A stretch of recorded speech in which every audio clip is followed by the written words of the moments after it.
Hello friends, स्वागत है आपका लिंकिंग वर्ल्ड में। तो आज के इस वीडियो में हम लोग नई स्टॉक के बारे में एक देखने वाले हैं, वो है Newgen software technologies limited. इस कंपनी के बारे में आज फंडामेंटल एनालिसिस करेंगे और देखेंगे कि भाई इस कंपनी में निवेश करने लायक कुछ है या नहीं। तो फ्रेंड्स, शुरू करते हैं। लिंकिंग वर्ल्ड में आप सभी का स्वागत है।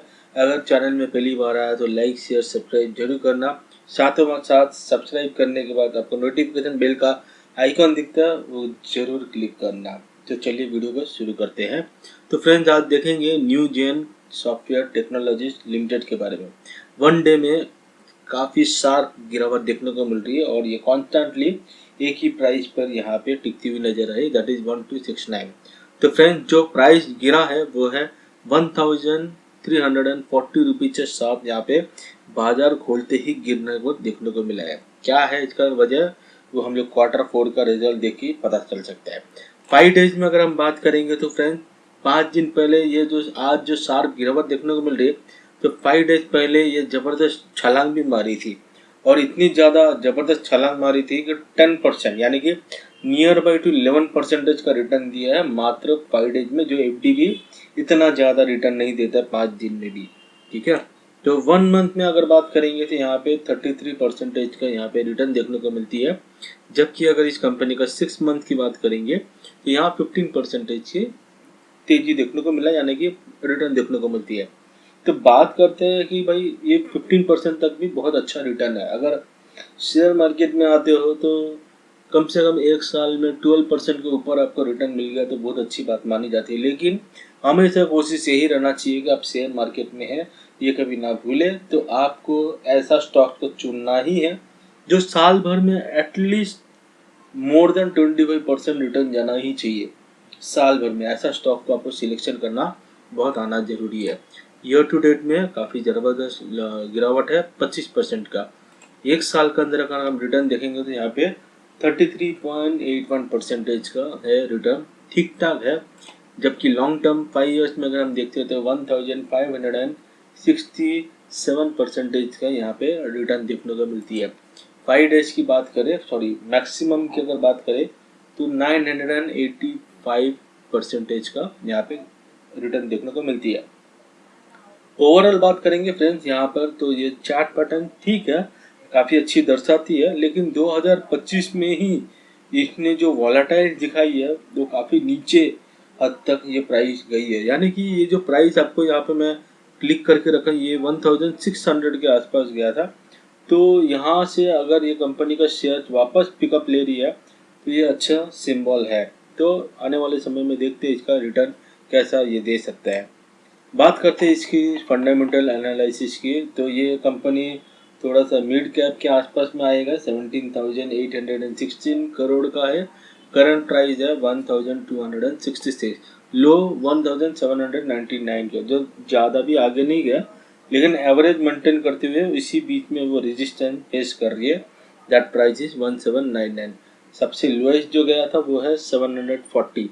स्टॉक पी रेशियो, अपना पी रेशियो मिनिमम 50 होना चाहिए, ये 50 से थोड़ा सा ज़्यादा है, दैट इज 56.5।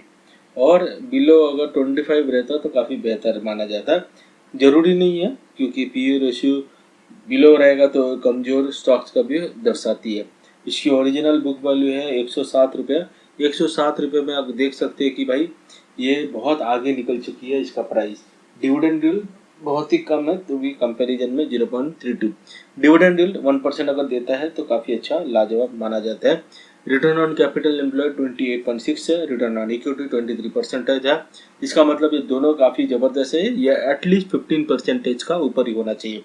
फेस वैल्यू है 10, यानी कि इन फ्यूचर में कंपनी ने अगर फेस वैल्यू 1 कर दिया तो आपको एक शेयर के बदले में 10 शेयर मिलने का संभावना है in future, if they have putted in the corporate action.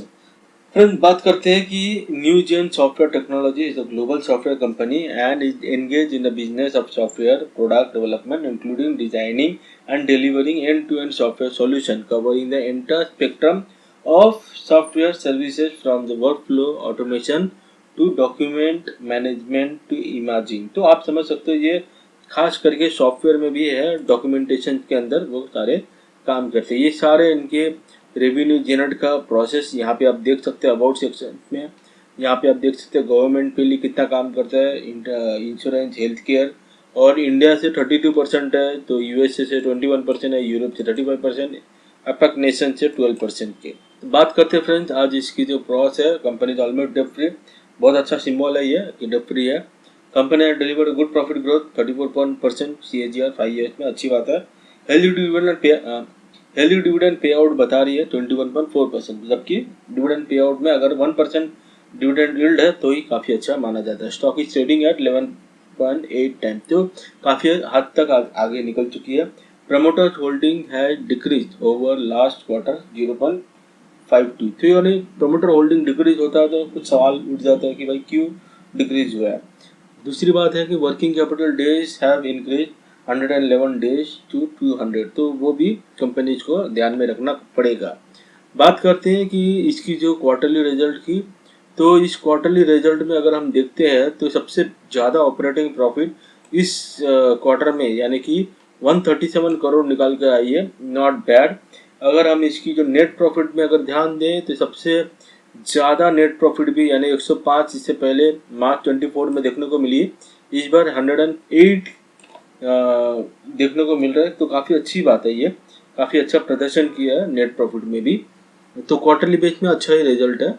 Yearly base में अगर हम देखते हैं प्रॉफिट एंड लॉस अकाउंट में, पिछले साल जहाँ पे 252 करोड़ था, इस साल ये ने 315 करोड़ का बनाया, तो काफ़ी अच्छी बात है कि कंपनी लगातार एक 3 फिगर मेंटेन कर रही है, अच्छा खासा प्रॉफिट भी ले रही है। कंपाउंडेड सेल्स ग्रोथ में भी लाजवाब है, 20% लास्ट ईयर का। कंपाउंडेड प्रॉफिट ग्रोथ में 26% है। Stock price CAGR 34%, return on equity 23%, तो ये सब के सब यहाँ पे काफ़ी बेहतरीन दर्शाती है।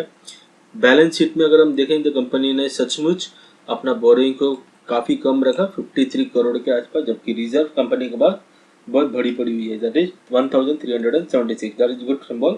अदर लाइबिलिटीज भी रिजर्व के कंपैरिजन में बहुत कम है, 475। फिक्स असेट भी है कंपनी के पास, तो इन्वेस्टमेंट भी कंपनी कर रही है 508 करोड़ की। अदर एसेट जो है 1278 करोड़ का इसका अदर एसेट दिया हुआ है। बात करते हैं इसकी कैश फ्लो की, तो कैश फ्लो में यहाँ पे इन्वेस्टिंग एक्टिविटी में माइनस है, फाइनेंसिंग एक्टिविटी में भी माइनस है, और शेयर होल्डिंग पैटर्न्स काफ़ी मुख्य रोल प्ले करती है हर कंपनीज में। प्रमोटर्स का जो होल्डिंग्स अगर हम यहाँ पे देखते हैं तो यहाँ पे 54% था, अभी 53% के आसपास आया। फॉरेन इन्वेस्टमेंट है फ्रेंड्स, यहाँ पे कोई फॉरेन इन्वेस्टमेंट भागा नहीं है ज़्यादा। लास्ट क्वार्टर में 20% थी, तो इस क्वार्टर में 19%, ऑलमोस्ट 1% का थोड़ा गिरावट देखने को मिली है। Domestic investment 9% same to same hold कर रहा है, अच्छी बात है, ये होना जरूरी है। जहाँ पे भी फॉरेन इन्वेस्टमेंट डोमेस्टिक इन्वेस्टमेंट है, बहुत अच्छा सिंबल है। पब्लिक जो है यहाँ पे पब्लिक 16.72% है, अदर जो है 1% है। तो ओवरऑल अगर हम कंपनी का सब कुछ देखा जाएगा तो सब कुछ ठीक है, यहाँ पे कहीं पे भी यहाँ पे हम लोग को नेगेटिव चीज़ देखने को नहीं मिली है। तो जितना साल भी अब तक का परफॉर्म कर रही है तो अच्छा ही परफॉर्म कर रही है। तो फ्रेंड्स यहाँ पर हम देखते हैं कि Newgen software tech share jump 12% today, here's why. तो बहुत बार ऐसा देखा गया कि आज की तारीख में शार्प डिक्लाइन देखने को मिली है, क्योंकि उसने अच्छा खासा बाउंस किया था, बहुत ज़बरदस्त उछल मारी थी। तो इस कंपनी में सबसे बेस्ट अगर मैं बात करूँ इसकी प्राइस की, तो 1 मंथ में अगर हम देखें तो 1 मंथ में काफ़ी ऊपर है। 1 मंथ पहले ये कंपनी का जो प्राइस था ये ऑलमोस्ट नीचे था 900 के आसपास, जबकि अगर 6 मंथ की बात करें तो ये काफ़ी 6 मंथ के बहुत ही अच्छा प्राइस पे चल रही है, सेम टू सेम कॉन्स्टेंटली एक ही प्राइस मेंटेन कर रही है। तो ये प्राइस जो है ऑलमोस्ट अगर 1100 के आसपास भी आता तो यहाँ पे आप पिकअप कर सकते हैं। बाकी आप अपना एडवाइजर से पूछ करिए, आगे बढ़ने की कोशिश करें। उम्मीद करता हूँ छोटी सी वीडियो आपको अच्छी लगी तो लाइक शेयर सब्सक्राइब जरूर कर देना। मिलते हैं अगले वीडियो में, तब तक के लिए धन्यवाद, गुड बाय।